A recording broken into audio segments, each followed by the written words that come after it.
Hey there, YouTube. Shady Bill's Garage here, and I'm going to do a review of the second generation Porsche Boxster, the 987, and how I gave this car no respect my entire life until yesterday when I rode this car.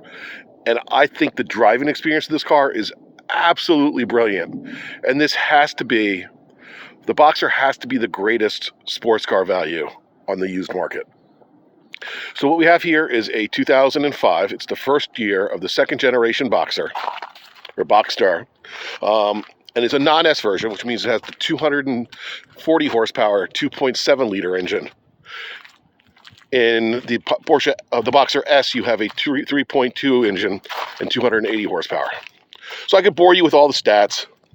There's a million websites that'll tell you about that, tell you all the problems, the IMS bearing problems that these cars can have.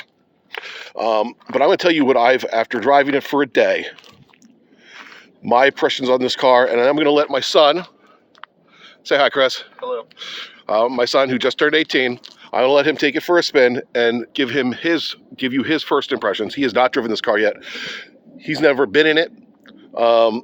And so we're going to go over this real quick. So this car, I'll give you just a quick synopsis, horsepower, and how fast these things are. This is a 2005. It's 2.7 non-S. You can always tell the S because it'll have two exhausts, where the regular one has one, and obviously the S on the written here. But 240 horsepower, 2,855 pounds. In this case, a proper 5-speed manual transmission.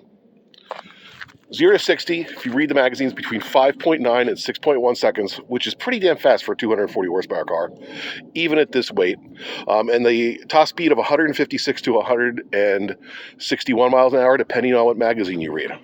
The S bumps it up to 280 horsepower, 0 to 60 in about 5.1, 5.2 seconds. Top speed over 160. Some magazines on the later models, 170 miles an hour, which is pretty damn fast in a car this small. The car just, when I drove it, handles amazing. Hooks so good because, Chris, why don't you open the trunk? I showed you on the key how you can open well, not the trunk. This would be where the engine is on our 911. No engine. But there is an engine back there. The engine is between here and the back of these seats. This is where the engine is in this car. You can't see the engine. It's crazy. They actually had to add these so you can check your coolant and your oil. Well, the oil you check it automatically, but you can add oil. That's it. Down here is where the coolant, you can see your coolant level. So you have a little trunk space here. You have your little handle here, so in case you lock a child in your trunk and try to kidnap them, they can get out of the car. This is your trunk. Okay, also on the key fob, you will see a thing for the frunk.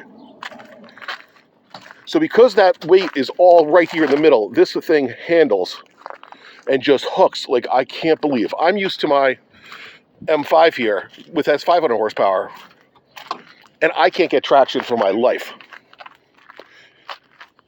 It's a pretty big front trunk. Like, Chris, show how far you can put your arm down in there. Like, that's a legit, like, you could go away for the weekend in this car. Yeah. Mom and I went grocery shopping yesterday. We put a couple bags of groceries in the front. Plenty of room. All right, so we're going to go for a ride. You're going to tell me your thoughts on it and how it rides. And I got to say, like, this car, to me, it's not fast. This car's kind of fast, but it's peppy and it's quick and it's fun. But let's see what you think. Is it front or all-wheel drive? It is rear-wheel drive. Oh, okay. I mean, yeah, rear. It's rear-wheel drive, and like, it's so balanced. So you want to put the top down? Let's show everybody how to put a top down in a Boxster. So hop in. So the 05 makeover, they redid the interior, and like I say, the interior is real nice. It's in gear. I don't know if you have to have it running or not to put the top up. Okay. So what you want to do is you want to push that, and that pops that lever out. Pull that back. Okay, get the car, I don't know if you have to have it just on or running. Yeah, just start it up. And then there's a button right here right there. Pull that back. Hold it for a second.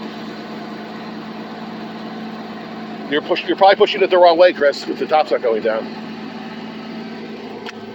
I pulled it the other way.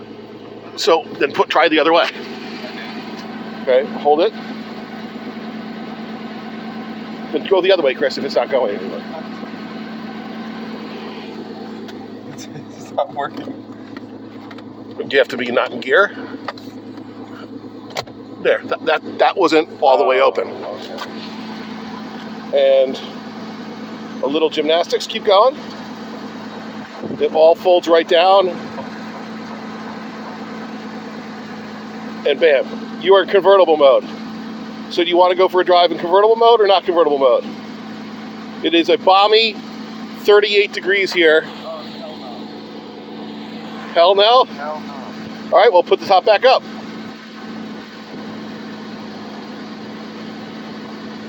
So in 2002, they went to a glass rear window. I will tell you from prior experience, if you do not have a glass back window, do not put your top down when it's this cold out. All right. Okay, I'm gonna roll my power windows up. So it's a 5-speed, not a 6-speed like your car. Okay. And you can see all the gauges. 63,000 miles on this car. And you can get these cars, I mean, the price range obviously depends on mileage and condition. You got to put your seatbelts on or it yells at you. We're not good at that. Between real high miles over 100, probably low teens. An S will add more to it. Low 20s. Sometimes people ask 30, but they're crazy.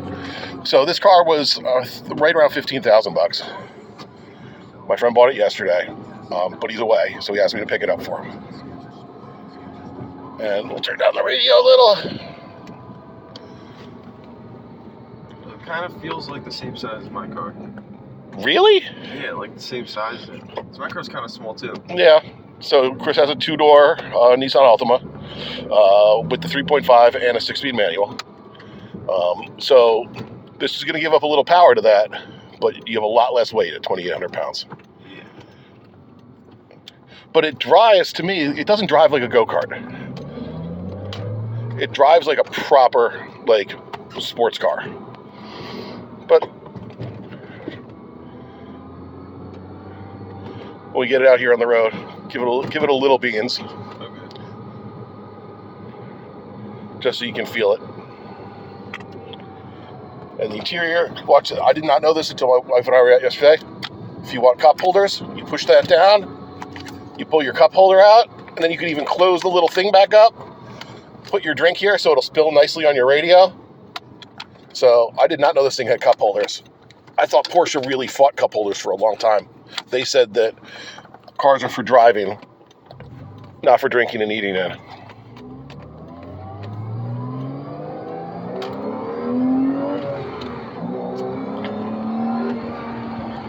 Oh, it's pretty peppy. It's pretty peppy, right? I wouldn't say it's fast, No. but it is certainly fun. Certainly fun. Compared to our Porsche 944, this thing is a rocket ship. Oh yeah, no. This thing's actually I like it because it's very smooth. Right? I mean, it rides stiff, but not jarringly stiff. I'd say comparable to Katie's WRX as far as stiffness. But there's no body flex in this car at all. So there you go, YouTube. There's our quick video of the Boxster. My friend was looking at this. He was looking at Miatas and just kept coming back to, for a little bit more money, for the same mileage, you can get a Porsche compared to a Miata.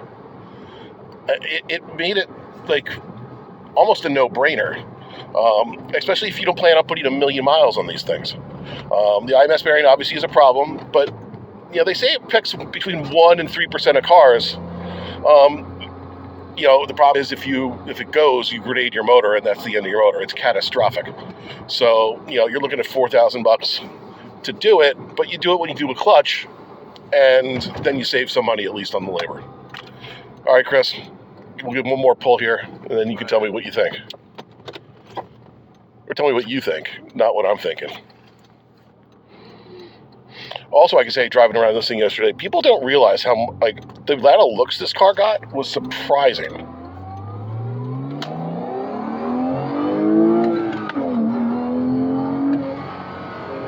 What do you think? It's like, the transmission's way nicer than my car. Oh, yeah.